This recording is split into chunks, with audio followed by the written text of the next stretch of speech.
ዶክተር ሱራፌል ሙላቱ እባላለሁ። በየካቲት 12 ሆስፒታል ሜዲካል ኮሌጅ የኮሎሬክታል ሰርጀሪ ሰብ ስፔሻሊስት ቀዶ ሕክምና ሐኪም ነኝ።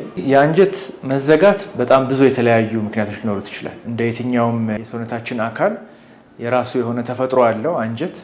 ስለዚህ በውስጡ በተፈጥሮ ሊያሳልፍ የሚገባውን በራሱ ከላይኛው የአንጀት ክፍል ወደ ታችኛው የአንጀት ክፍል እየተቀባበለ እንዲወርድ ነው አገልግሎቱ እሱ ነው።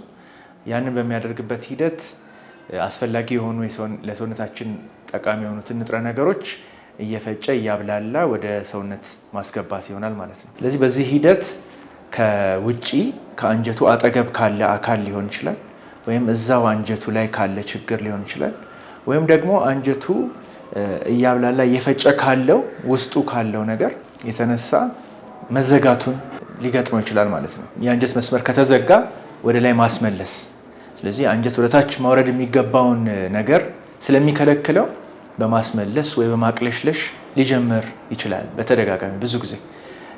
ያም ሲያልፍ ደግሞ የሆድ መነፋት፣ ሆድ ላይ ያለ ህመምና ቁርጠት፣ ቋሚ የሆነ እረፍት የማይሰጥ ቁርጠትም የዚህ የአንጀት መዘጋት ምልክት ሆኖ ሊቀርብ ይችላል ማለት ነው። ሁሉም ሰርጀሪ አይፈልግም። አንዳንዱ ያለ ሰርጀሪ የሰውነት ኬሚካሎቹን መዛባት ያመጣውን ምንጭ በማከም መፍትሄ ሊያገኝ ይችላል። አንዳንድ ጊዜ ከዚህ በፊት ሰርጀሪ ተሰርቶለት የሚያውቅ ሰው ከሆነ ያ በፊቱ አስቀድሞ የተሰራው የሚፈጥረው ጠባሳ የአንጀቱን መስመር ይይዘዋል። ያ ሲሆን ቱቦ በማስገባት በአፍንጫ ወይ በአፍ የሚገባ ቱቦ አለ። በዛ ቱቦ የተወጠረውን የአንጀት ክፍል በማስተንፈስ መፍትሄ ሊያገኝ ይችላል፣ ዘላቂ መፍትሄ ሊያገኝ ይችላል።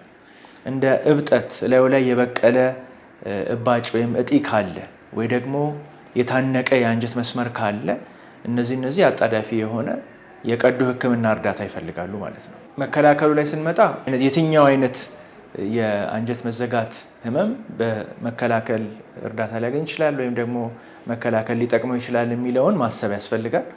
ለዚህ ለምሳሌ ሄርኒያ የምንለው የሆድ ግድግዳ መሳሳት አንዱ ልንከላከለው የምንችለው የአንጀት መዘጋትን ሳይፈጠር በፊት ታማሚው በሆዱ ላይ የሚያስተውላቸው እብጠቶች፣ በሆድ ግድግዳ ውስጥ አምልጦ የሚወጣ ከሆድ ዕቃ ውስጥ የሚወጣውን የአንጀት መስመር በሚያንቅ ጊዜ የአንጀት መዘጋት ያመጣል።